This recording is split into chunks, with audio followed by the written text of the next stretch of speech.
இன்றைக்கி என்னென்னா எனக்கு வெளியில் போகும்போது நல்லா இருந்துச்சு, வரும்போது ரொம்ப மனசு கஷ்டமாயிடுச்சு. என்னால் தாங்க முடியல பயங்கரமாக.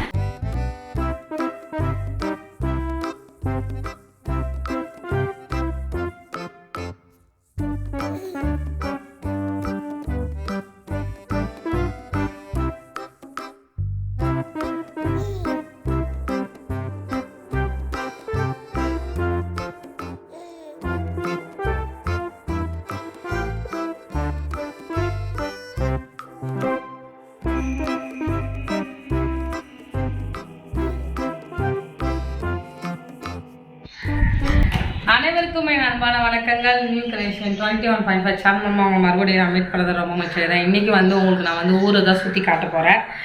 ரொம்ப நாள் கழிச்சு, ஒரு 3 வாரம் கழிச்சு நான் இன்றைக்கி தான் வெளியில் போகிறேன். என்னன்னா ஒரு வேலை விஷயமா போகிறோம். ரொம்ப லாங் தான் போகிறோம், 1.5 hour ட்ராவல்.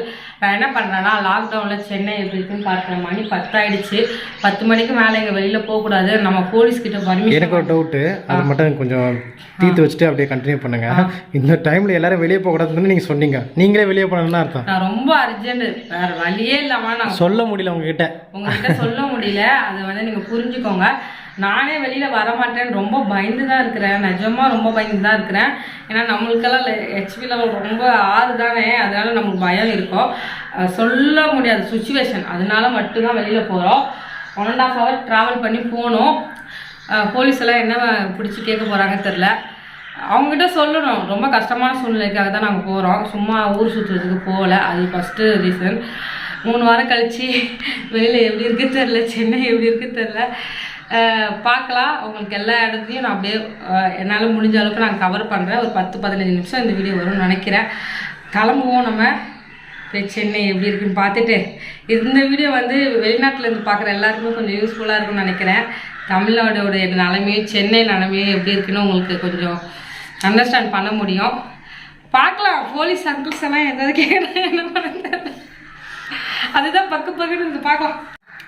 இப்போ வீட்டை விட்டு வெளியில் போகும்போது 2 மாஸ்க் போட சொன்னாங்க. எங்ககிட்ட இந்த துணி மாஸ்க் மட்டும் தான் இருக்குது. இதுவே மூச்சு விட முடியாது. நான் இது போட்டுப்பேன், அப்புறமா ஷால் கட்டிப்பேன். இல்லைம்மா, நம்ம அப்போ வாங்கின பயங்கர குவாலிட்டியான மாஸ்க் இது. 6 லேயரு ஏதோ சொன்னாங்க அது. ஆமாம், இதுலேயே 2 லேயர் இருக்கும். இதில் நல்லா 3 லேயர் இருக்கும். அப்புறமா சாந்து இது. அப்புறமா கண்ணுக்கு டஸ்ட்டு ஏதாவது பற்றக்கூடாது. அப்புறமா கண்ணில் கூட பரவாது அப்படின்னு சொல்கிறாங்க. அதுக்கு எனக்கு கண்ணாடி, ஹெல்மெட்டு சாம் போட்டுட்டு இறக்கி விட்டுப்பாங்க முன்னாடி. எங்கிறத கண்ணாடி இருக்கேன். இல்லை, ஹெல்மெட்டையும் இறக்கி விட்டுப்பாங்க. ஷால் போட்டு கட்டிப்பேன். சானிடைசர் ரொம்ப முக்கியம். எது இருக்குதோ இல்லையோ சானிடைசர் ரொம்ப முக்கியம். அங்கே இருக்கு லைவா. இதுமா லைவா இது வேண்டாம். நிறைய ஃப்ளேவர் வச்சுருக்கேன். இது போதுமா? போதும், இது போதும் நம்மளுக்கு. அதுக்கு அடுத்தது அவ்வளோதான். இவ்வளோதான் கொண்டு போகிறோம் நாங்கள். எந்த மட்டும் நான் உங்ககிட்ட காட்டுறேன். அதுக்கப்புறமா கை க்ளவுஸ் போடலான்னு நினச்சேன். ஆனால் கை க்ளவுஸ் போட்டோன்னா ரொம்ப கை இதாகிடும், எனக்கு வலிக்கும் பயங்கரமாக. அதனால நான் போடலை. ஏற்கனவே கை வீங்கி போயிருக்கு செய்கிற கொஞ்சம் வேலைக்கு. சரி, ஓகே, நம்ம கிளம்பலாம். இன்றைக்கி வசனம் நான் பார்த்துட்டு போகிறேன். நான் உன் தேவன் பச்சிக்கிற அக்கினி, உன் தேவனாகிய கர்த்தர் பச்சிக்கிற அக்கினி. உபாகமம் 4:24. இப்பதான் கொஞ்சம் கூட படிச்சு காட்டுச்சு, திருப்பி பாக்குது. நான் படிக்க மறந்துட்டேன். சரி, போலாமா?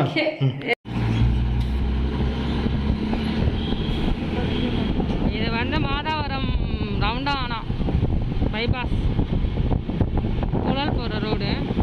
வெட்டிங்ஸ் எல்லாம் போகும், அதுதான் அந்த ரோடு.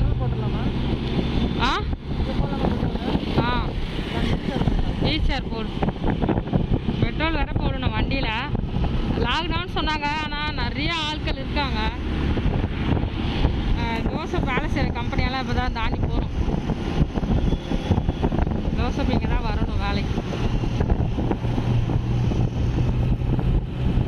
நான் வேலைக்கு வரும்போது இங்கே தாங்க இந்த பாதைக்குள்ளே தான் நடந்து கிராஸ் பண்ணி வருவோம். அந்த இடத்துல இப்போ வீடெல்லாம் கட்டி புல்லெல்லாம் வளர்ந்து போயிருக்கு. நான் ஒர்க் பண்ண கம்பெனி இந்த சைடு இருக்குது. இதை குடோன் ஏரியா சொல்லுவாங்க. இங்கே பஸ் ஸ்டாண்ட் பாருங்கள், ஆந்திரா பஸ் ஸ்டாண்ட். பஸ் ஸ்டாண்டெல்லாம் இப்போது இங்கே ஓடலை, பஸ் எதுவுமே ஓடலை. 2 வீலர் காரு அப்புறமா அது மாதிரி மட்டும்தான் போகுது.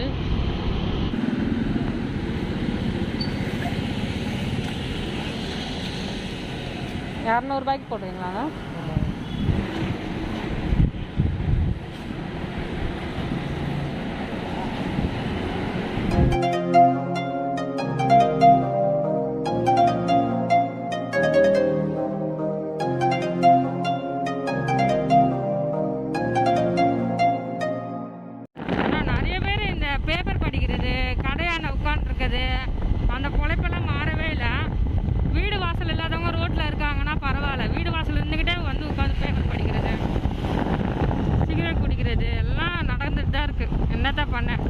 சொன்னாலும் திருந்த மாட்டாங்க யாரும்.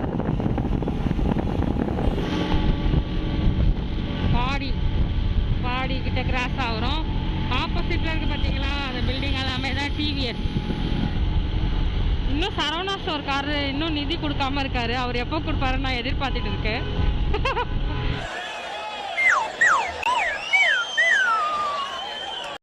பாருங்களேன், எல்லாம் போயிட்டு தான் இருக்காங்க. என்ன பண்ண, நிறைய பேர் வேலைக்கு போனாதாங்க காசு, அதனால வெளியில் போயிடுறாங்க. இப்போ தம்பிக்கெல்லாம் என்னென்னா அவன் போயிட்டு தான் இருக்கான் வேலைக்கு. 6 மணிலேருந்து 10 மணி வர வேலை.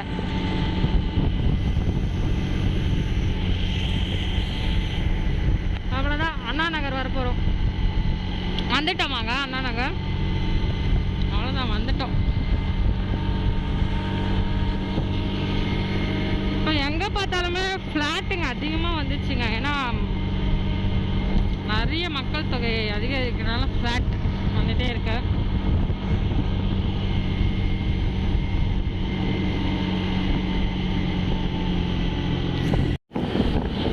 பிளாக் பண்ணி வச்சிருக்காங்க, எதுக்கு தெரியல. அண்ணா நகர் கிராஸ் ஆகி போகிறோம். திருமங்கலம் தானே அடுத்தது.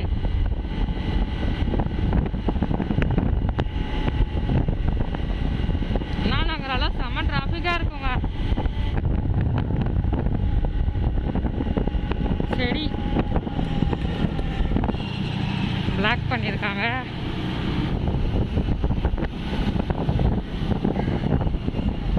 போலீஸ் இருக்கு, நம்மளை கேட்கல.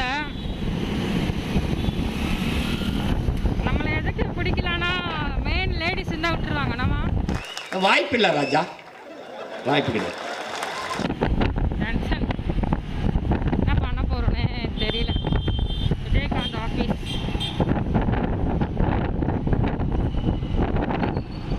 இருபது வருஷமா இருக்கிற ஒரே ஃப்ளாட் இதுதான். ஃபஸ்ட்டு போட்ட ஃப்ளாட்டு கோயம்பேடில். என்னங்க 20 வருஷமாக நான் பார்க்குறேங்க. ஏன்னா நாங்கள் வடப்பள்ளியில் இருந்தோம். அப்போ எங்கள் மாமா வீட்டுக்கு வரும்போது நான் இதை வேடிக்கை பார்த்துட்டே வருவேன். இதில் எத்தனை இருக்குன்னு எண்ணிட்டே வருவேன். இந்த பில்டிங் எனக்கு ஒரு ஆசை உண்டு. நம்ம நாடு வந்து ஒரே நாளில் வல்லரசு நாடாக பெருசாக. Tamil Nadu state election commission corporate of Chennai. இங்கே எல்லாமே ஆமாம்.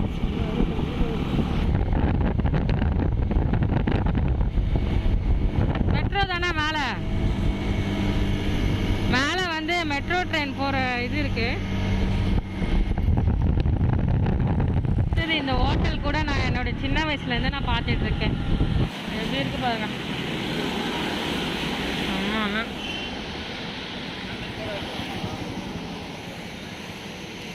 Hi hi. இறக்குங்க அதை. நம்ம கிட்ட வந்துட்டோம். கோடம்பாக்கம் வர வந்திருக்கோம். ஒரு வேலை விஷயமா சொன்ன பார்த்தீங்களா, கோடம்பாக்கம் தான் வந்திருக்கோம்.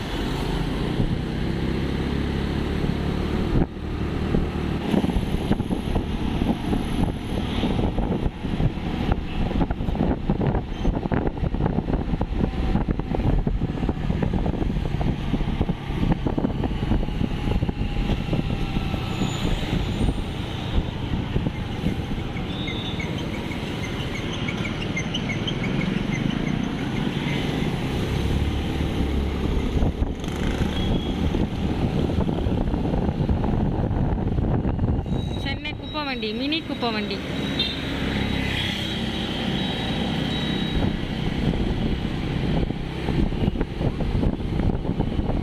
கோடம்பாக்கம் வந்துட்டோம்.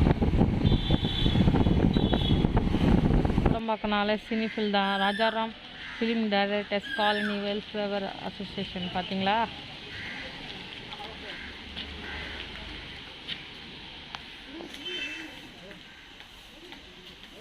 ரொம்ப நல்லா இருக்குல்ல. சார் இங்கே வந்துட்டோம். இங்கே ஒரு பார்க் ஒன்று இருக்குல்ல, ராஜாராம் ஃபிலிம் டைரக்டர்ஸ். அந்த ரொம்ப அழகாக இருக்கு.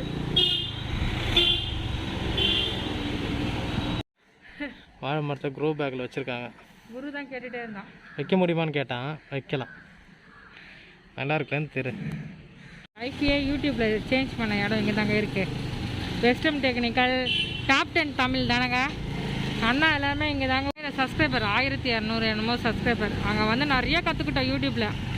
அதை வச்சு அப்புறமா மெழுகேற்றி நம்ம யூடியூப்பில் இப்போ ஒரு 33,000 சப்ஸ்கிரைபர் வச்சுருக்கோம். அங்கே தான் நிறைய கற்றுக்கிட்டோம் நாங்கள். எங்களை பார்த்து எல்லாருமே கேட்பாங்க, சாம் கிட்ட எல்லாமே கேட்பாங்க. அது எல்லாமே நாங்கள் அங்கே தான் இதுக்கு நிறைய கற்றுக்கிட்டோம். வாழ்க்கையை திருப்பி போட்ட இடம் அங்கே தான். ஃபஸ்ட்டு ஈவெண்ட் யூடியூப்பில் வந்து அட்டன் பண்ணது இந்த இடம் தான். மறக்கவே முடியாது. அங்கே வரோம், இப்போது வரோம். போலீஸ் பிடிச்சிட்டாங்க வரும்போது. நான் சொன்னேன், அப்போ கூட கேட்டாங்க 10 மணிக்குள்ளே வரணும்ல, ஏங்க ரொம்ப முக்கியமான விஷயங்க சொன்னோடனே போங்கன்னு சொல்லிட்டாங்க. பா எப்படி வராங்க பாரு, காரை எடுத்துக்கிட்டு ஏற்றி தள்ளிடுவாங்க போல். நாங்கள் சொன்னோம் நாங்கள் சும்மாலாம் சுற்றலை, ரொம்ப முக்கியமான விஷயம் நல்லா சுற்றணும். ஆம்புலன்ஸ் பாருங்க.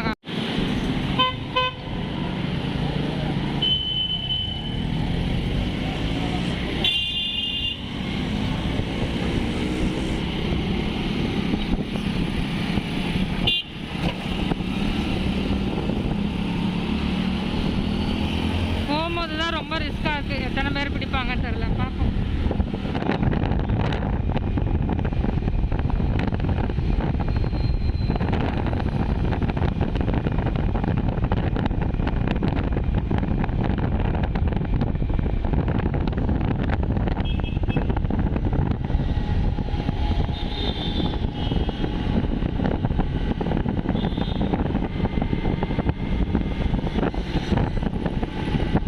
Koyambedu bus stand. பார்த்து போமா.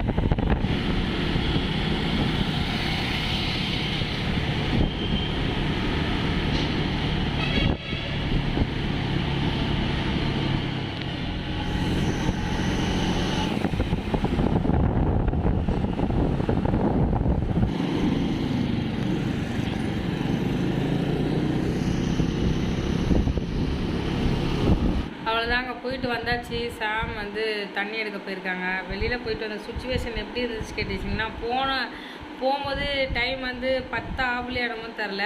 யாருமே எங்களை வந்து பிடிக்கல, அனுப்பிச்சிட்டாங்க. 3 பேர் ஸ்டாப் பண்ணாங்க. ஆனால் எங்களுக்கு பின்னாடி வந்தவங்க தான் ஸ்டாப் பண்ணாங்க. ஸ்டாப் பண்ண வந்தாங்க, பின்னாடி லேடிஸ் இருக்கிறத பார்த்து விட்டுட்டாங்க. வரும்போது என்ன ஆச்சுன்னா, 2 போலீஸ் வந்து கேட்டாங்க. கேட்டுட்டு எங்கேருந்து வரீங்க, மாதாவரம்னு, பாஸ் எடுத்துகிட்டு வரணும்ல அப்படின்னாங்க. அப்புறமா நான் சொன்னேன், நான் அப்படியே தான் சொன்னேன், சாப்பிட்றதுக்கே வழி இல்லை, எங்கே சார் பாஸ் எடுக்கிறது அப்படி தான் கேட்டவங்க. சாப்பிட்றதுக்கே கஷ்டப்பட்டுருக்கோங்க நாங்கள் அப்படின்னு சொன்னோம். வேறு என்ன சொன்னேன். அதுக்கப்புறமா நல்லா வீடியோ எடுக்க முடியல. அதுக்கப்புறமா 2 போலீஸ்கிட்ட சொல்லிட்டு வரும்போது எனக்கு ஆட்டோமேட்டிக்காக ரொம்ப பயங்கரமாக அழுதுட்டேன் நான் ரோட்லேயே. என்னால் அலையை கண்ட்ரோல் பண்ண முடியல. எதுக்கு என்னால் கண்ட்ரோல் பண்ண முடியலன்னா, நம்மளுடைய சுச்சுவேஷன் எப்படி மாறி போச்சு பாருங்கள். நான் 3 வாரம் கழித்து தான் வெளியில் போனேன். ஆனால் அதோடைய காரணம் வந்து சொல்ல முடியல. நம்மளை பார்த்தா என்ன சொல்லலாம், கொஞ்சம் எங்கே இருக்கும் பார்த்தீங்களா, ஏதோ பசங்க ஊர் சுற்றுறாங்கன்னு நினச்சிக்கிறாங்க. அது மாதிரி நினச்சிருப்பாங்க. அதுக்கப்புறமா கேட்டாங்க, அதுக்கு நீங்கள் எத்தனை மணிக்கு வருவீங்களா அப்படியெல்லாம் நம்ம கேட்டாங்க. நாங்கள் சொன்னோம், அர்ஜென்ட்டுக்காக வந்தோம், எங்களுடைய சூழ்நிலையை நாங்கள் சொன்னோம். சொல்லிவிட்டு அப்புறமா கிளம்பணும். நான் சொன்னேன், எங்கள் பாஸ் எடுக்கிறவன் எங்கங்க, அவன் சாப்பிட்றதுக்கே கஷ்டப்படுறாங்க அப்படின்னு தான் சொன்னேன் போலீஸ்கிட்ட. அவங்க அனுப்பிச்சிட்டாங்க. 2 பேர்கிட்டையுமே கொஞ்சம் நேரம் நான் இறங்கி நின்று பேசின பிறகு தான் நான் விட்டேன். நான் சொல்லும்போது அவங்களுக்கு புரியும். போலீஸை பார்க்கும்போது ஆட்டோமேட்டிக்காகவே ஒரு பயம் வரும். நம்ம பயத்தையும் மீறி நம்ம பேசுகிறோன்னா, நம்ம எந்த சூழ்நிலை தள்ளப்பட்டிருந்தால் நான் அப்படி பேசியிருப்பேன் நீங்கள் நினச்சி பாருங்கள். ரீசெண்டாக ஒரு வீடியோ போட்டிருந்தேன்ல, நான் சாட்சி சொல்லியிருந்தேன். அப்போ வந்து எனக்கு அதில் 2 கமெண்ட் வந்துருந்துச்சு. க்ளோரி, இனிமையாவது நீங்கள் காசு சேர்த்து வைங்க அப்படின்ட்டு. காசு சேர்க்காமல் இல்லைங்க, காசு சேர்த்து வைப்போம். புரியுதா உங்களுக்கு? கண்டிப்பாக நம்மளுக்கு ஏதாவது ஒரு செலவு வரும். இப்போ பாருங்கள், இப்போ ஃபுல்லாகவே லாக்டவுன் ஆகிடுச்சு. அதுவும் மெயினாக என்னுடைய தம்பிக்கு உடம்பு சரியாமல் ஆச்சு சரியா. அவனுக்கு கொரோனா வந்துட்டு போச்சு. அப்போது நீங்கள் நினச்சி பாருங்கள் எங்களுடைய மனநிலை எப்படி இருந்திருக்கோம். அவங்கவுங்க லட்சக்கணக்கில் கொடுத்து ஆக்சிஜன் வாங்கி உயிரை விட்டுட்டு இருக்காங்க. ஆனால் நாங்கள் ஜோசப்புக்கு செலவு பண்ணது வெறும் 2000 ரூபா தான் செலவு பண்ணோம். ஜோசப் நல்லா ஆகிட்டான். அப்புறமா அம்மாவும் செலவு பண்ணாங்க ஒரு 3000 கிட்ட. 5000 ரூபா வச்சுக்கோங்க ஜோசப்புக்கு மட்டுமே. அவன் நல்லா ஆகிட்டான். அதுக்கு அடுத்தது ஒருத்தவங்க சொன்னாங்க இஎம்ஐயில் வந்து பொருள் வாங்காதீங்க க்ளோரி, காசு சேர்த்து வச்சு வாங்குங்கன்னாங்க. இஎம்ஐயில் பொருள் வாங்குறது இல்லை, அந்த இஎம்ஐயில் பொருள் வாங்குறதுக்கே நான் 10 வருஷம் வெயிட் பண்ணியிருக்கேன். சும்மா எடுத்த கவுத்தோன்னு எடுக்கல. இந்த வீட்டுக்கு வந்த பிறகு வாஷிங் மிஷின் ரொம்ப மஸ்ட்டு. அதனால தான் நான் வாஷிங் மிஷின் வந்து வாங்கினேன்.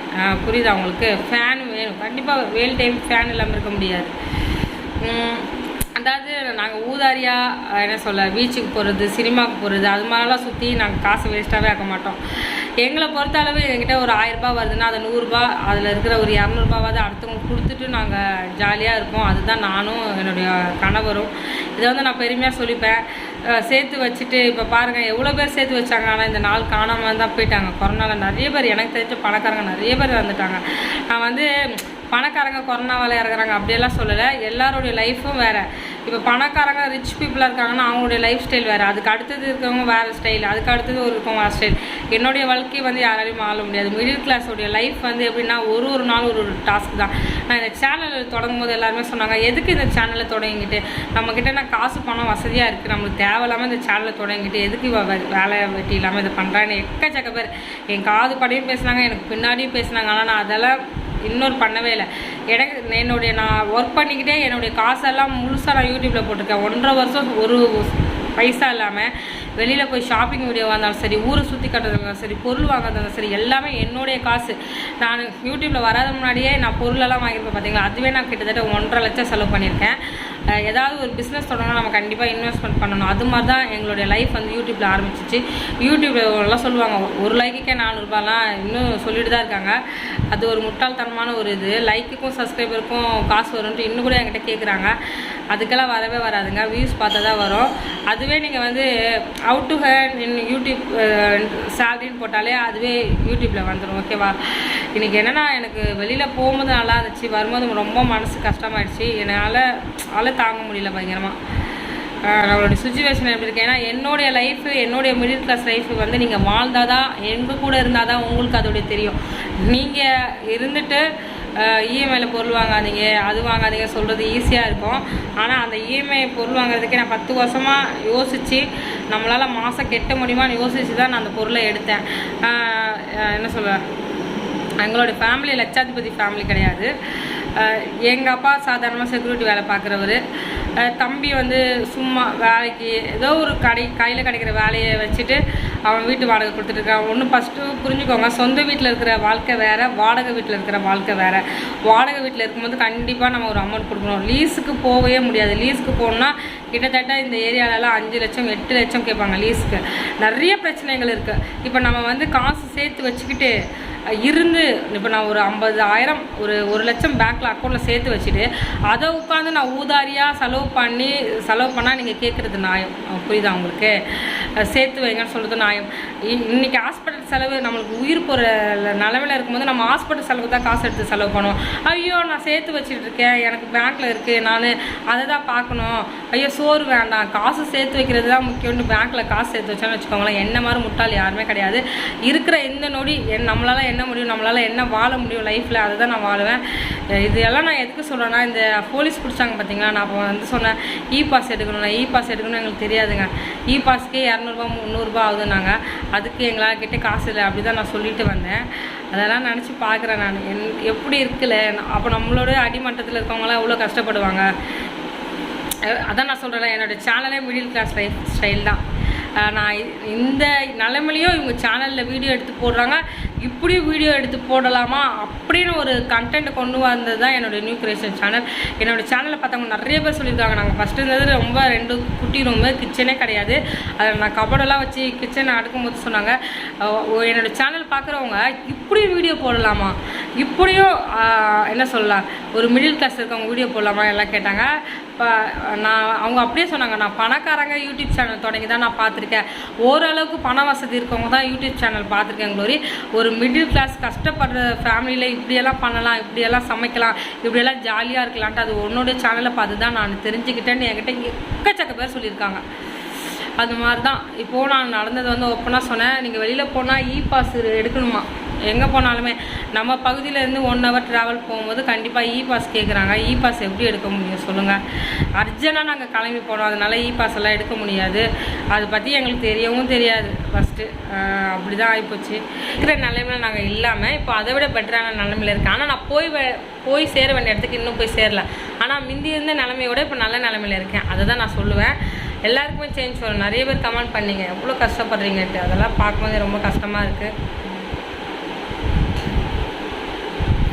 என்ன பண்ண. அதுக்கடுத்தது ஒருத்தர் கேட்டார், பணத்தை விட வாழ்க்கை தாங்க, லைஃப் தாங்க ரொம்ப முக்கியமாக போச்சு அப்படி சொன்னார். நான் அப்போ சொன்னேன், பணம் இருந்தால் தாங்க எங்களுக்கு லைஃபே இருக்குது அப்படி சொல்லிட்டு வந்தேன். இந்த டைலாக்கெல்லாம் பேசிட்டு வந்திருக்கேன் நான். நீங்கள் சொல்லிடுறீங்க பணம் இல்லைங்க, பணமாக முக்கியம், லைஃப் தாங்க முக்கியம், வாழ்க்கை இருந்தால் தாங்க பணம் அப்படின்னாரு. நான் சொன்னேன், எங்களுக்கு அப்படி இல்லைங்க, எங்களுக்கு வாழ்க்கையே பணம் இருந்தால் தான் வாழ முடியும் அப்படி சொல்லிட்டு வந்தேன். இந்த டைலாக்கோடய நான் முடிச்சுக்கிறேன். ஓகே. உம்மை விட நான் வேற யாரை நம்புவேன், உம்மை விட நான் வேற யாரை நம்புவேன். ஆதரவாய் வந்திரே, கரவெடுத்து நடத்தி சென்றேன். ஆதரவாய் வந்திரே, கரவெடுத்து நடத்தி சென்றேன்.